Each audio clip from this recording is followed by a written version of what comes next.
Hello po, muli po. Magandang tanghali po sa ating lahat. Narito po ako muli upang bigyan po natin ng tugon yung pong komento ni Sir Barce. Sa iyo po, Sir Barce, hello po. Magandang tanghali po sa inyo. Gusto ko pong magpasalamat sa inyo dun po sa komento po ninyo.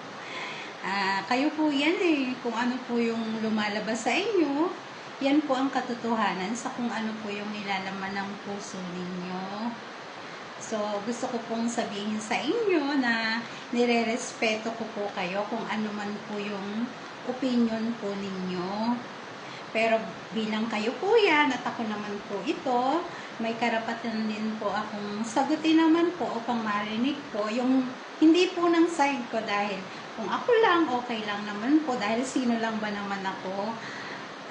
Para po sa ating banal na Espiritu Santo, gusto ko pong ipabatid sa inyo at sa iba pa po, sa lahat at sa iba pa po, na ang kwento po ng banal na libro ay hindi po isang kwentong barbero.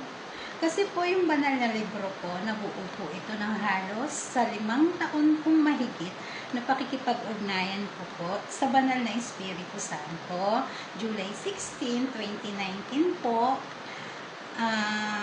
Halos 5 taon pong mahigit bago po ako niya ganap na nakumbinsi o napanindigan ko po ito. Hanggang sa nito lang po, August 2024 nga po, ay tinanggap ko po ng maluwag sa puso ko. At yun nga po, pinanindigan ko. Kaya nga po, meron na pong banal na libro. Hindi po ito isang klase ng maritas lang o kwentuhan lang sa tabi-tabi o barbero, kwentong barbero, gaya ng sinasabi ninyo.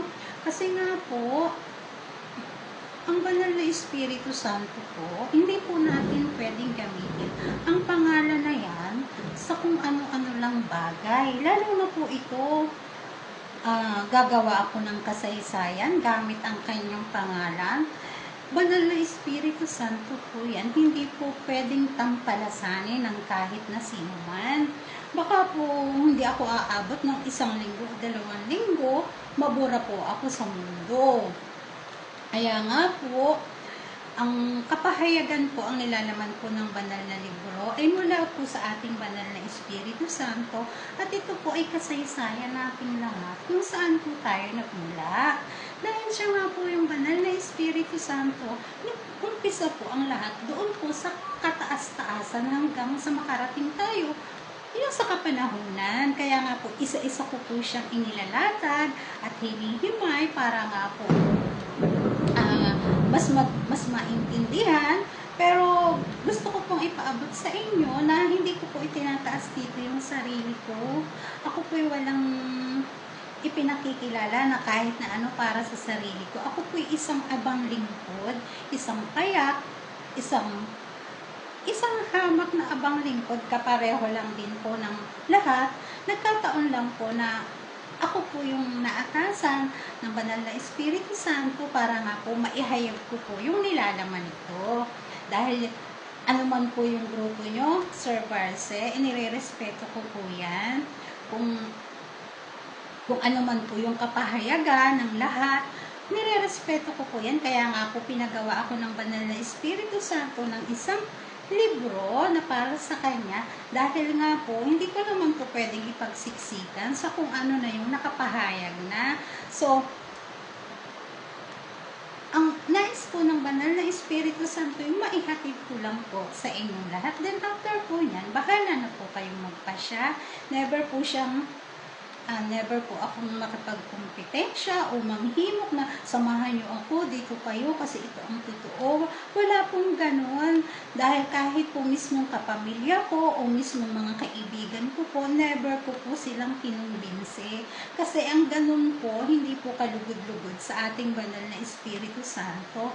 Ang pagsamba po o pagsanib sa isang grupo o kahit ano pa man po, pag hindi po galing sa puso, wala pong halaga. Kahit po sa dalawang nagmamahalan, kung pilit na lang po ang kanilang samahan, wala nang kwenta. Ganon din po ang banal na Espiritu Santo po, Hindi baling isa lang, dalawa lang, o baka kahit wala nga lang, basta ang kailangan po niya ay yung totoo, bukal po sa puso. Kaya wag po kayong mag-alala, ang banal na Espiritu Santo po ay pumaparito po, naghahayag po yung kung ano man po ang pinagmulan ng mundo, hindi po para akitin o agawin kung ano man ang meron sa lahat. Ilalatag lang po to para lahat po magkaroon po ng pagkakataon na magnilay-nilay, mamili. Kasi nga po lahat naman tayo napagkalooban ng puso, isip, at saka po katawan. Ayun lang po, Sir Barce. Kinailangan ko pong sagutin yung komento ninyo, hindi para sa sarili ko, kundi para po sa ating banal na Espiritu Santo. At nga po, ang pagpapahayag ko po hindi basta kwento lang, dahil ang lahat po ay nakatalas sa libro. Ang lahat po ay nandito, mas hinihimay-himay ko nga lang po, para po mas madali pong maintindihan, maunawaan. At saka isa pa po, hindi ko naman po mapagkalooban ng banal na libro ang buong Pilipinas. Ipinamimigay ko po ito ng libre, yung kung sino lang pong may gusto. ipipm po nila ako lahat ng detalye. Pati po yung sa shipping, Lalamove or LBC, wala po kayong babayaran. Hindi ko naman po kayang buong Pilipinas mapagkalooban dahil hindi naman po ako bilyonarya. Ako po isang simple at hamak lang, ordinaryo lang po ako. Then, kaya po tsinatsaga ko po na kahit po makapaglabas po ng mga video para dun po sa mga interesado na hindi ko po mapapagkalooban ng libro. Yun lang po, nililinaw ko lang po ng hindi po ito gawa-gawa lang. Dahil hindi po ako makapagtatago sa ating banal na Espiritu Santo. Para gawin ko ang isang buong libro, ipahayag ko sa inyo. Gusto ko pong ipabatid sa inyong lahat po na sa banal na libro pong ito, halos yung sarili ko nandito na. Yung handa ko po itong tindigan, handa ko po siyang tayuan hanggang sa dulo po. Kung sino man po yung bukas po ako sa pakikipagtalakayan, pakikipagtalastasan o sa panunuri po ng kahit sino man po. Handa po akong humarap ng may kababaang loob. Yun nga lang po, yung respeto.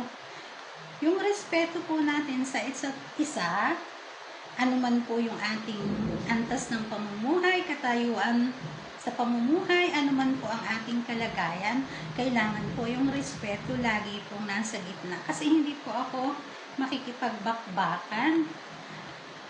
Nandito lang po ako para ihayag po ang ibang mukha po ng kasaysayan. Respetuhan lang po tayo. Huwag po kayong mag-alala. Ang Espiritu Santo po ay laging patas. Laging patas po yan. Yun lang po. Sa iyo po, Sir Barce, sana po kahit konti yung nalinawan po, naihatid ko po sa inyo yung mensahe po. At yun nga po, maraming pong salamat.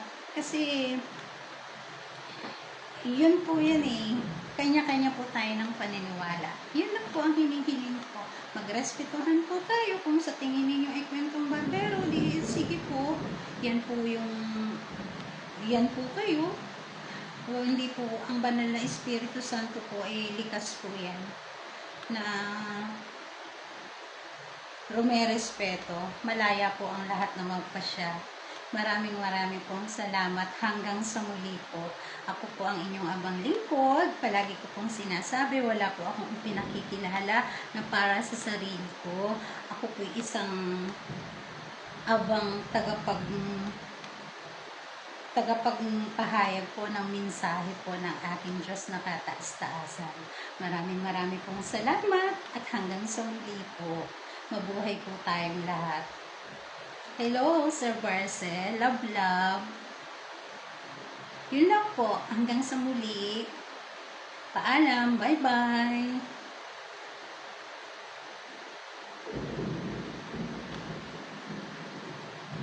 Bye-bye. Mabuhay po tayong lahat.